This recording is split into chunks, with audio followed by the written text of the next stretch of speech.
Rev up your engines.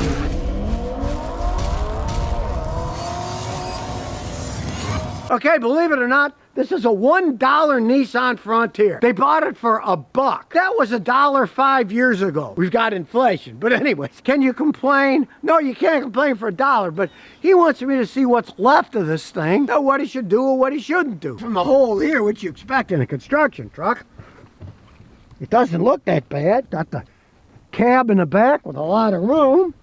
And we'll see how many miles it has on it. All right, it's got 208,000 miles. So he's put 50,000 miles on it. Hey, not bad for $1 car, you know? Now, mind you, when they got the brakes and everything went out, over that period of time, 5 years, they spent about $3,500 fixing it up, doing brakes. They had to do the back suspension because when they got it, people were hauling cement in it and the springs were all broken. But really, so that's $3,501.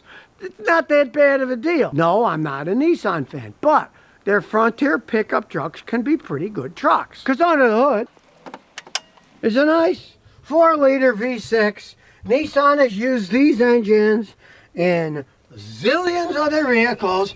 And as you can see on this one, it's all metal in the front. So this isn't one of those V6s like Hondas, where they have a rubber timing belt, and if the rubber timing belt breaks, the pistons hit the valves, you say goodbye to your engine, so you gotta always be worried about the belt snapping. This has chains, much better design, solid build, and these engines are in billions of different Nissan vehicles. They're a good engine. On the other hand, let's say you're looking with a 4-cylinder engine. Now, the 4-cylinder engines aren't horrible in the pickup trucks. You're not gonna find a 4-banger like the 6-banger, have 200,000 miles on it and still pull as strong as this thing does. The 4-cylinder engines are rather taxed. So unlike the Toyotas, where I tell you, you're going to get a Toyota Tacoma, I say get a 4. They got enough horsepower, they run forever. I wouldn't get a 6 unless I was towing or something. In the case of the Frontier, I firmly believe you're better off with the V6 engine that's a known powerhouse versus the relatively underpowered 4-cylinder engine, especially if you got an extended cab, if you expect to tow anything. Those V6 engines are really the cream of what Nissan puts out. It's a pretty bulletproof engine, as long as you change the oil. And speaking of towing, it's a big old tow hitch. His brother and his father have Tacomas. They use this to tow stuff with, because this has a V6 engine. Got plenty of power, and I mean really, for $1, you know, you can't complain. Look, that still works. And 4-wheel drive still works on it. Realize it's lived its life in Massachusetts. Now look on the bottom. What happens in the land of rust? There's superficial rust, but it's still extremely solid. And as you can see, this is still a solid truck with a frame. You can see the body's bolted to the frame. Fascinating part is, look how shiny the drive shaft, because they're made out of aluminum. If it was steel, it would be all corroded. It would probably still work. But not a bad idea, using an aluminum drive shaft. There's something that amazes me. This really shows how they make exhaust systems better. This baby's still got the original exhaust system on it. You'd think it would have rotted away. Now some of it's really rusty, but they've learned how to make exhaust systems so they don't corrode like they did. Now the heat shield's gone, doesn't really do anything. I mean, maybe you shouldn't drive through the national forests when there's fire warnings there. But it still runs perfectly fine. Here you can see the same thing. Superficial rust, but it's still solid enough. It's still working. Now as any pickup, they get bad gas mileage. I mean, that's just how these things are. You get a big, heavy 4-wheel drive vehicle, you're not going to get great gas mileage. That's just the way that it goes. This is just pretty much average for a 6-cylinder engine. He's saying generally around 15, maybe push up to 17 if he's on the highway going 55. They're gas hawks, they're pickup trucks. I mean, let's face it, he paid $1 for the truck, so he's got a lot of money left to buy gasoline with. Now we'll get on my old computer, turn the key on, and we'll do a little analysis. Automatic scan. Here we go, to go through all the systems. So while we're waiting, we'll see a little dash back into time. A CD player. For those of you who don't know what they are, they're little discs that you could put music on. It is a Japanese vehicle. The AC still works on it. Coach, we're going to go through some will mean something, some won't. The first one, we'll look at the engine codes. And the code is, it's too lean on bank 1. Well, it's a V6 engine. Odds are it's got a small vacuum leak. We'll listen to that when we start the engine, see if we can see if there's a vacuum leak on it. But so many things can cause lean. Could be that maybe one of the fuel injectors on one side of the engine's worse than the other. And when we look at the live data, we'll get more of that. So we'll look at the rest of the codes before we get into the data. Now, the transmission is a code. We'll see what the transmission code is. First gear electronic braking. Well, we really don't care about that on this old thing. Even an old truck like this has computerized crazy stuff on it, and that's stuff that you just live with. It's actually funny because the guy who owns the vehicle didn't even know it had electronic gear braking, so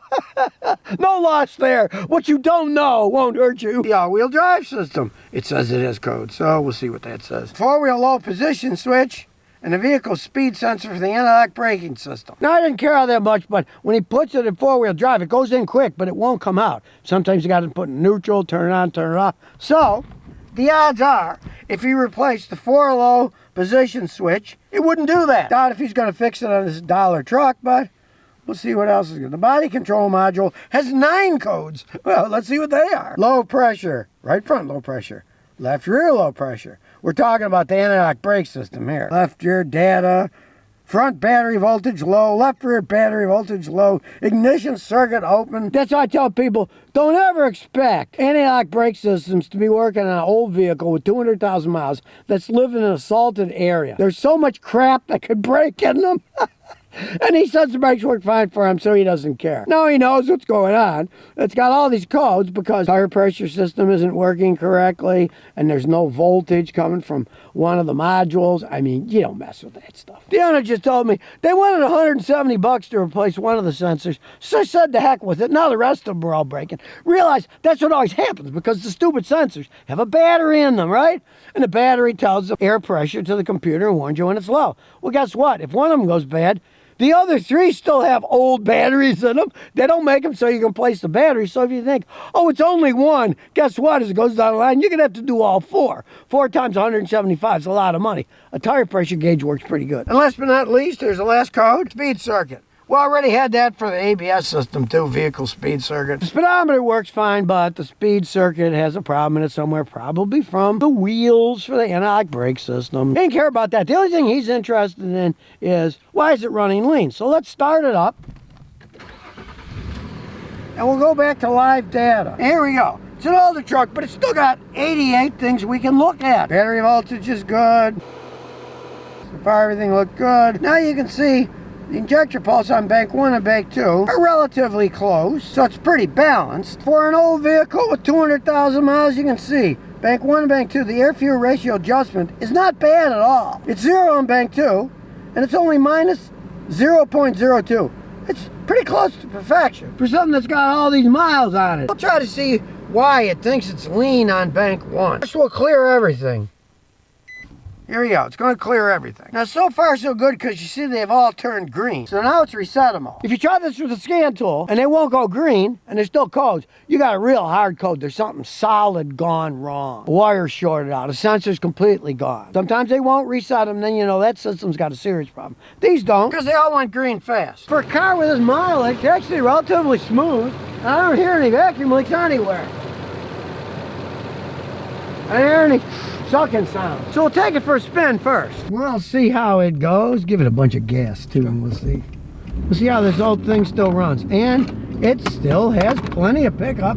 All the loose pieces are falling off inside, hair brushes and such, but listen to it. It sounds good. This has to be one of the best $1 trucks I've ever seen. And realize that was $1 5 years ago. Still really stable. Doesn't ride that bad for a pickup truck. He changes the oil every 5,000 miles and he doesn't have to add any. It's maybe a tad bit low when he changes it, but not enough to put a quart in. So, hey, I'm telling you, these 4-liter V6 Nissan engines are good engines. There's nothing wrong with the engines. And even though it's a Jatco transmission, it is a rear-wheel drive transmission. It still shifts smooth, and here's the funny part. Construction company had this. They never changed the fluid. It's got 200,000 miles, and it still works this good. He said, what should I do with it? I said, leave it alone. Because if you change it now, it might start slipping. And it doesn't slip. It works quite well. These things were solid built vehicles. It hasn't come back yet, so it's running awfully good. If it's got a lean condition, it's an extremely strange one because as you saw, the airflow ratio, one was only minus 0.02, which of course, that's hilarious in itself because it's subtracting a tiny amount of fuel. That means it's running slightly rich, but this says it's running lean. So you often get contradictory stuff in an old vehicle. Sometimes even a gasoline will be different. It'll make a code. You put a different gas and it goes on. But this thing runs so good, you don't really care. Now, before he came here, he was thinking maybe getting another truck. His father got a Tacoma, but he bought it at the beginning of the coronavirus pandemic, in which they weren't selling any vehicles and the prices were low. Now they're extremely high. So after me showing what I thought, he's gonna keep this thing, keep fixing it and driving it around for a while. Yeah, gets bad gas mileage. It costs $1 and $3,500 of repairs over 5 years. Hey, you can't complain about that. Yeah, it's a Nissan, but they still make pretty good trucks. For some reason, when Renault bought the company in 2000 and started to drive Nissan into bankruptcy, they really didn't mess with the trucks. The trucks are still decent trucks. Maybe not as good as a Tacoma, but yeah, try buying a Tacoma for $1, you know? You're never gonna find any reasonable price on them. They're too high. Everybody knows they're great trucks. And this one certainly has been a great truck so far. Probably go for years and years. I mean, think about it, amazing. It lives in Massachusetts, and the exhaust system is still stock and it hasn't fallen off yet. That was one solid built truck. You're looking for a used truck and you think, I can't afford the Toyotas, they're too expensive. And you're smart, you're not gonna buy a Dodge that falls apart. Hilarious enough, the company that bought this for their air conditioning business before he bought it, they had Dodges and they got rid of them all when they were 1.5 years old, and they buy nothing but Nissans now. So that tells you something about them. They're decent trucks. So if you never want to miss another one of my new car repair videos, remember to ring that bell.